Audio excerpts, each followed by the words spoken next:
فَإِلَّمْ تَفْعَلُوا فَأَذَنُوا بِحَرْبٍ مِّنَ اللَّهِ وَرَسُولِهِ، پھر اللہ اور اللہ کے رسول کی طرف سے اعلان جنگ ہے۔ اب وہ معاملہ ختم ہو گیا کہ معلوم نہیں تھا، ہم جانتے نہیں تھے، اب تو بات بالکل واضح ہو کے نکھر کے سامنے آ گئی کہ اللہ کا حکم کیا ہے، اللہ کے رسول کا حکم کیا ہے، قرآن کیا کہتا ہے، قرآن کا حکم کیا ہے، بالکل بات واضح آپ کے سامنے آ گئی، کھل کے آ گئی، کوئی ایمبیگوٹی نہیں ہے، کوئی اس میں شک و شبہ نہیں ہے کہ جو بھی معاملہ ربا کا ہے اس سے باز آ جاؤ۔ اگر ایسا کر لو گے تو پھر وَإِن تُبْتُمْ فَلَكُمْ رُءُوسُ أَمْوَالِكُمْ، اگر تم نے توبہ کر لیا آج سے پہلے جو کچھ ہو چکا، آج آپ کے سامنے آ گیا معاملہ، میں نے کہا، آپ نے کہا، وعدہ کر لیا اور فیصلہ کر لیا کہ آج کے بعد ربوی معاملات میں نہیں آئیں گے، ربا کا لین دین نہیں کریں گے، تو وَإِن تُبْتُمْ، اگر تم نے توبہ کر لی، فَلَكُمْ رُءُوسُ أَمْوَالِكُمْ، پھر اپنا راس المال تم لے سکتے ہو، اس پہ کوئی اور نہیں ہے، لیکن جو سود ہے وہ تمہیں چھوڑنا پڑے گا۔ جو راس المال ہے، جو پرنسپل اماؤنٹ تم نے دی تھی، ٹھیک ہے، وہ تم حاصل کر سکتے ہو۔ لا تظلمون ولا تظلمون، نہ ظلم کرو نہ ظلم تمہارے اوپر کیا جائے۔ یہ ہے وہ بنیاد جس کو جو اس سارے معاملے کے پیچھے ہے۔ اسلام نہ ضرر چاہتا ہے نہ ضرار چاہتا ہے، لا ضرر ولا ضرار فی الاسلام، لا تظلمون ولا تظلمون، نہ ظلم کرو نہ ظلم سہو، نہ تمہارے اوپر ظلم کیا جائے۔ گویا یہ ربا کا معاملہ، یہ سود کا لین دین، یہ سودی معاملات، یہ ایک ظلم کا نظام ہے، یہ ایک ظلم کا نظام ہے۔ اور ظلم جو ہے قرآن وہ عدل کے مقابلے میں اس لفظ کو لاتا ہے۔ عدل یہ ہے کہ جو جس کا حق ہے وہ اس کو دیا جائے، جو جس کا مقام ہے اس مقام کے اوپر اس کو رکھا جائے۔ اگر جس چیز کا جو مقام ہے وہ مقام سے ہٹا دی جائے تو یہ ظلم ہے، جو جس کا حق ہے اس حق سے اس کو ناحق کر دیا جائے تو یہ ظلم ہے۔ اور قرآن کہتا ہے کہ لا تظلمون ولا، نہ ظلم کرو نہ ظلم سہو، اس لیے کہ ظلم کے اوپر مبنی نظام ہے۔ اور اس کی کیفیات ابھی آپ کے سامنے فاضل مقرر جو ہے بیان کر رہے تھے کہ کس طریقے سے یہ ایک شکنجہ ہے جس کے اندر انسان جو ہے ایک ظلم کے نظام کے اندر جو ہے پستا ہے، اور اس کی جو وہ شکلیں جو انفرادی سود کی صورت میں ہمارے بر صغیر کے اندر موجود رہیں، اور اجتماعی طور پہ جیسے میکرو لیول پہ ابھی بات ہو رہی تھی، پاکستان کی کیفیت ہمارے سامنے ہے۔ دوسرے جو تھرڈ ورلڈ کنٹریز خاص طور پہ ان کی ہم بات کریں تو ان کی کیفیات ہمارے سامنے ہے۔ یہ ایک ظلم کا نظام ہے جس نے پورے نظام معیشت کو اپنے شکنجے کے اندر جو ہے وہ جکڑا ہوا ہے۔ اس لیے قرآن اس چیز کا کوئی انتہائی جو ہے وہ معاملہ اس کے ساتھ کرتا ہے کہ اگر یہ ایسا تم نہیں کرو گے پھر اللہ اور اللہ کے رسول کی طرف سے اعلان جنگ ہے۔ اور یہ حقیقت ہے، اگر ہم جائزہ لے لیں انسانی تاریخ کا، پاکستان کی تاریخ کا، میں اس کے شواہد جو ہے بیان کیا کرتا ہوں، میرے پاس اس کے فیکٹس اینڈ فگرز ہیں کہ اس ظلم کے نظام میں جب ہم ملوث ہوئے، جب ہم نے اس کو اختیار کیا، اس کا نتیجہ یہ نکلا کہ پاکستان کی معیشت جو ہے مسلسل جو ہے پیچھے کی طرف آئی ہے، اور اس کے اندر مسلسل جو ہے کمی کی صورت جو ہے ہمیں پیش آئی ہے، اور ہمارے بجٹ کا وہ حصہ، بڑا حصہ، وہ اسی صورت کے اندر سود کی ادائیگی کے اندر جو ہے مسلسل چلا جا رہا ہے۔ اور یہ وہ ظلم کے نظام کے نتائج ہے۔ میں اس وقت چونکہ وقت نہیں ہے ورنہ وہ میں آپ کو بتاتا، اس سے پہلے آپ کے سامنے وہ بات آ چکی کہ بجٹ میں سے آپ کا بڑا حصہ جو پاکستان کے بجٹ کا ہے، جو شروع میں اگر آج سے 15 سال پہلے کی بات کی جائے، 20 سال پہلے کی بات کی جائے تو شاید وہ 25-30 ارب روپے کے قریب تھا، اور پچھلے سالوں کے اندر وہ 297 ارب سے بھی بڑھ کے آگے 304 ارب اور 340 ارب تک پہنچتا رہا۔ اور جو بجٹ کے اندر رقم رکھی جاتی تھی حقیقت میں وہ بجٹ سے بھی بڑھ جایا کرتی تھی، اور یہ وہ معاملہ ہے جس کے اندر سب سے زیادہ جو ہے ہم بجٹ رکھتے رہے ہیں۔ ہمارا دفاع کا بجٹ اتنا نہیں بڑھا، اس رفتار سے نہیں بڑھا جس رفتار سے یہ بجٹ جو ہے بڑھتا چلا گیا ہے، اور پاکستانی قوم جو ہے اس کے اندر شکنجے کے اندر مسلسل پستی رہی ہے۔ تو حضرات، یہ قرآن پاک کی وہ چند آیات، ان کا خلاصہ میں نے آپ کے سامنے پیش کیا۔ ظاہر وقت کی کمی اور اس پہ میرے سامنے جو اس وقت بزرگ بیٹھے ہوئے ان کے سامنے یہ ساری چیزیں بیان کرنا بہرحال میرے لیے مشکل ہے۔ بہرحال میں نے آپ کے سامنے چند ان آیات کا ایک خلاصہ جو ہے وہ پیش کر دیا ہے۔ اب آئیے ان چند ایک حدیث کی طرف جو رسول اللہ صلی اللہ علیہ وسلم نے جن کے بارے میں ارشاد فرمایا، اور اس کے اندر دیکھتے ہیں کہ رسول اللہ صلی اللہ علیہ وسلم اس معاملے میں کیا فرماتے ہیں۔ عن جابر رضی اللہ تعالیٰ عنہ، جابر رضی اللہ تعالیٰ عنہ بیان فرماتے ہیں، قال، آپ نے فرمایا، لانا رسول اللہ صلی اللہ علیہ وسلم آکل الربا و موکلہ و کاتبہ و شاہدہ و قالہم سواء۔ جابر رضی اللہ تعالیٰ عنہ بیان کرتے ہیں کہ لعنت فرمائی رسول اللہ صلی اللہ علیہ وسلم نے 4 قسم کے لوگوں پہ۔ آکل الربا، سود کھانے والے پر، و موکلہ، اور سود کھلانے والے پر،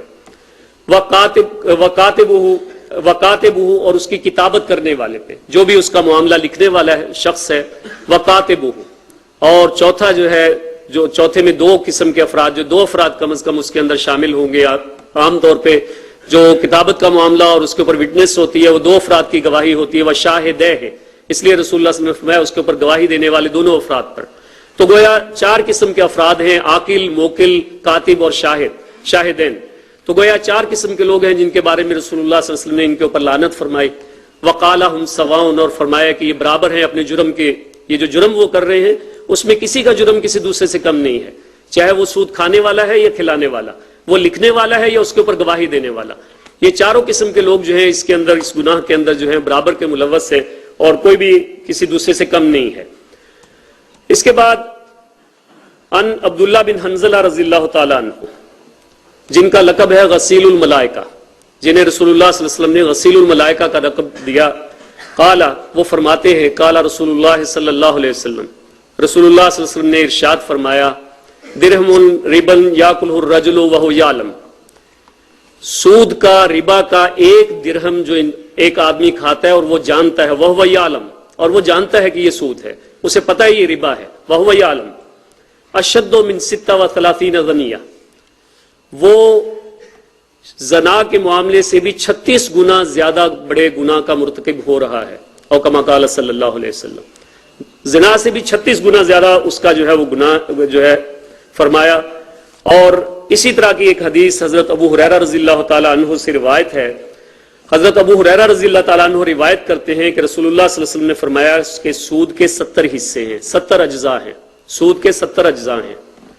اور ان میں سے سب سے سنگین جو جرم، سب سے کم سنگین جو ہے، سب سے کم سنگین جو ہے ایک شخص کا اپنی ماں کے ساتھ زنا کرنا ہے۔ کم سے کم 70واں حصہ جو ہے اس گناہ کا، 70واں حصہ، وہ یہ اتنا بڑا جرم ہے جس کو زبان پہ لاتے ہوئے انسان جو ہے گھبراتا ہے، وہ الفاظ زبان پہ لاتے ہوئے گھبراتا ہے۔ تو گویا رسول اللہ صلی اللہ علیہ وسلم کا یہ فرمانا یعنی اس کی انتہائی شکل کو بیان کرنا ہے کہ یہ کتنا بڑا جرم اللہ اور اللہ کے رسول کی نگاہ کے اندر ہے کہ 70 میں سے 70واں حصہ جو ہے کم سے کم جو اس کا گناہ ہے وہ یہ ہے جس کا انسان تصور بھی نہیں کر سکتا۔ تو گویا یہ ہے اللہ اور اللہ کے رسول کی نظر کے اندر، اللہ کے رسول صلی اللہ علیہ وسلم کی نظر کے اندر ایک ربا کھانے والے ایک ایسے شخص کے بارے میں رسول اللہ صلی اللہ علیہ وسلم کا ارشاد مبارک۔ اسی طرح سے رسول اللہ صلی اللہ علیہ وسلم نے ارشاد فرمایا کہ 7 جو ہے ہلاکت خیز چیزوں سے بچو، اور ان میں سے ایک ہلاکت خیز چیز جو ہے وہ رسول اللہ صلی اللہ علیہ وسلم نے فرمائی وہ ربا کا کھانا ہے، ربا کا معاملہ ہے۔ تو گویا یہ اسی طرح سے 32 کے قریب احادیث ہیں رسول اللہ صلی اللہ علیہ وسلم کے فرامین مبارک ہیں جن کے اندر رسول اللہ صلی اللہ علیہ وسلم نے ربا کی جو ہے وہ ممانعت فرمائی، اس کی لعنت کو جو ہے بیان فرمایا، اس کے حرمت کا جو ہے تذکرہ فرمایا۔ تو گویا 32 کے قریب ایسی آیات آپ کو ملیں گی قرآن پاک کے اندر، احادیث جو ہے ملیں گی آپ کو، احادیث کے اندر رسول اللہ صلی اللہ علیہ وسلم کے فرامین مبارک ملیں گے، وہ 32 کی تعداد میں ہیں تقریباً، جبکہ 7 آیات کا تذکرہ میں اس سے پہلے جو ہے وہ کر چکا ہوں۔ اور ان میں سے ایک ایک حدیث کا آپ جائزہ لے لیں تو اتنی سختی سے اس کی ممانعت کی گئی ہے جس کا ہم تصور بھی نہیں کر سکتے، اتنی سختی کسی معاملے کے اندر رسول اللہ صلی اللہ علیہ وسلم کی زبان سے ایسے الفاظ جو ہیں کہ اس کی سختی کے حوالے سے، اس کی ممانعت کے حوالے سے جو ارشاد ہوئے ہیں۔ تو گویا یہ اللہ اور اللہ کے رسول کی طرف سے جو معاملہ تھا وہ میں نے آپ کے سامنے جو ہے وہ عرض کیا۔ اور اب ہم آتے ہیں تھوڑا سا بیان اس طرف کہ سود کی اقسام کے حوالے سے تھوڑی سی بات کرتے ہیں۔ قرآن و حدیث کی روشنی میں ہمارے سامنے ربا کا معاملہ آ گیا، تھوڑا سا اس سے پہلے میں یہ عرض کر دوں کہ ربا کا جو لفظ ہے اس کی تھوڑی سی تحقیق کر لی جائے۔ اور ربا جو ہے وہ لفظ راباوا سے جو ہے وہ ڈیرائیوڈ ہے، اس کی جو روٹ ہے وہ راباوا ہے۔ راباوا جو ہے وہ عربی زبان میں بڑھوتری، نشو نما، گروتھ، ایکسپینشن، ایکسٹینشن، کسی چیز میں اضافہ ہونا، بڑھنا، چڑھنا، اضافہ ہونا، یہ سارے جو معنی ہو سکتے ہیں وہ اس لفظ سے نکلتے ہیں۔ جیسے ربا فلان السویق کا لفظ اگر استعمال، یہ سینٹینس اگر کہا جائے جو سب مراد ہوتا ہے کہ کسی شخص نے ستوں کے اوپر پانی ڈالا اور وہ ستو جو ہے پھول گئے، تو ستوں کا پھولنا یہ بھی ربا